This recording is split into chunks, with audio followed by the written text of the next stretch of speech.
Are you constantly overthinking every choice, like that coffee or maybe that donut, thinking that it's going to harm your chances of conceiving? Or are you constantly navigating the social pressure from your family and friends asking when you're going to have kids, like, y'all, get out of my uterus? Or do you ever feel guilty indulging in your favorite foods, maybe those Oreos that you had last night or the ice cream, right? Thinking it's going to harm your chances of getting pregnant as well. Well, if you said yes to any of those things, don't worry, I've been there. But we're going to talk about that today. In this video, we're going to talk about what to avoid while trying to conceive. My name is Octavia Steen, and I am a Christian fertility doula, and I've helped 20 women get pregnant in the past year. Praise God. And today I want to talk to you about what to avoid while you're trying to conceive. But first, I would love it if you would grab my free fertility prayer checklist down below. You can grab that in the description below to help you pray powerfully over your fertility journey, and really feel encouraged along the way. All right, so let's get into these tips. It's not going to be your usual tips. Avoid caffeine or, eat healthy, right? No, we're going to dive a little deeper, right? My first thing to avoid while you're trying to conceive is please, sis, avoid waiting until you get a positive ovulation test to have intercourse, right? To baby dance, right? Don't wait until you get that positive ovulation test. Do it up until, right? Continue doing it throughout the fertile window. Like, oh, this irks me a little bit. But, we don't want to wait until we see a positive ovulation test. We don't want to wait until we see that, blinking, not blinking, smiley face, those things, they annoy me. Anyways, we want to make sure that that sperm can live in there for 5 days, right? Up to 5 days. So we want to make sure that he is waiting for that egg to drop, right? We don't want to get to the place where the egg has already dropped. You saw the ovulation and it was positive, and now you want to go ahead and, baby dance with your husband. No, we gotta amp it up, okay? You gotta amp it up. Number 2, things to avoid while trying to conceive. And I know this can be hard, but we have to avoid stress and toxic people, right? Those family members, yes, who are constantly trying to dictate what is going to be inside of your uterus.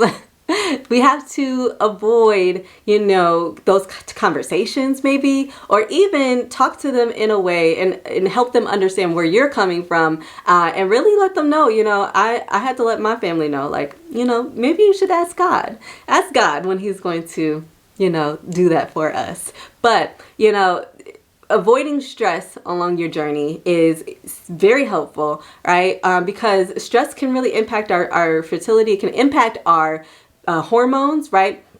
For example, if you are stressed out in your fertile window, you could potentially delay ovulation, right? And so that's just one, instance. And if your ovulation is delayed, maybe you have like a, set ovulation. You always ovulate on day 16, cycle day 16, and then you don't ovulate, and then you get even more stressed out about it, right? And then you ovulate on like cycle day 20, and then you're like, okay, what is going on, right? So this leads to unnecessary stress, unnecessary things in our life, right? So we want to make sure that we're doing things to calm ourselves, to really have these peaceful cycles, so that we can get pregnant without sacrificing our peace. The third thing to avoid is extreme diets. Extreme diets. And I know there's so many different, conflicting information out there in regards to diets, in regards to exercise when you're trying to conceive. But we really want to avoid doing things that are extreme, right? Doing things that are going to, have rapid weight loss, right? Or rapid weight gain even. Because when we do those things, it throws our hormones off balance. When we do these extreme diets, it throws hormones off balance. So we really want to stay away from extreme dieting, extreme fitness, right? When you're trying to conceive. And speaking of fitness, over exercising. We want to avoid over exercising while you're on your fertility journey. And there's a certain way to exercise while you're on your fertility journey, right? During your menstrual cycle, when you're on your period, you can take it a little slower, right? When you get into your fertile window, that's when you want to amp up the exercising, right? And then as you move into your 2-week wait, the luteal phase after ovulation is when you do, some lighter exercises. You can do some strength training, right? But really there's a flow to it all. If you haven't yet checked out the shop, my Mother Mindset shop, you can go to shop.mothermindset.com. I'll put it down below. But I have a fertility guide, a fertility workout guide, and it walks you through 4 weeks of workouts to help you. And it actually gives you the workouts step by step on what to do for your fertility journey. So you can grab that. It's in the description down below. I'll link my shop. But, there's a way to exercise and there's a way not to exercise. We don't want to overdo it on your fertility journey. And then my last thing to avoid, please, sis, please use discernment, right? Don't avoid discernment. Some of us are avoiding discernment. Stop avoiding discernment, right? Be very discerning of the things that are, that are placed in front of you. And when I say that, I want you to avoid new age practices, right? This is for Christian women, right? My channel is for women of faith that are navigating this journey with the Lord, navigating this journey with Jesus, right? We want to lean on Him for the things that we desire in our lives. We don't want to lean on our horoscopes or, lean on, yoni steams or, other new age practices, even some of the supplements, right? The supplement companies, it may not necessarily be the supplement in particular, but some of the companies we want to be wary of, maybe, doing your research when you are looking into the different supplements that you're taking or the herbs that you're buying these, from different companies, the books that you read, right?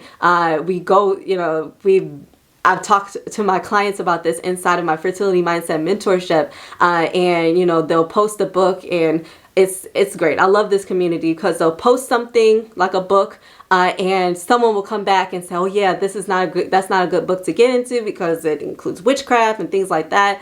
And I just really, the community, have a support. Don't avoid support, right? Don't avoid, a support group. You need that in your life, especially when you're navigating a fertility journey. That's just a bonus tip. But really, we need to come away from, as Christian women, as women of God, come away from, getting into these practices that are not of God, that these practices that worship other gods, right? Because we worship the one and only God. And so, make sure that you are avoiding those things, right? Avoiding those new age practices, avoiding over exercising, avoiding extreme diets, avoiding, what was number 2?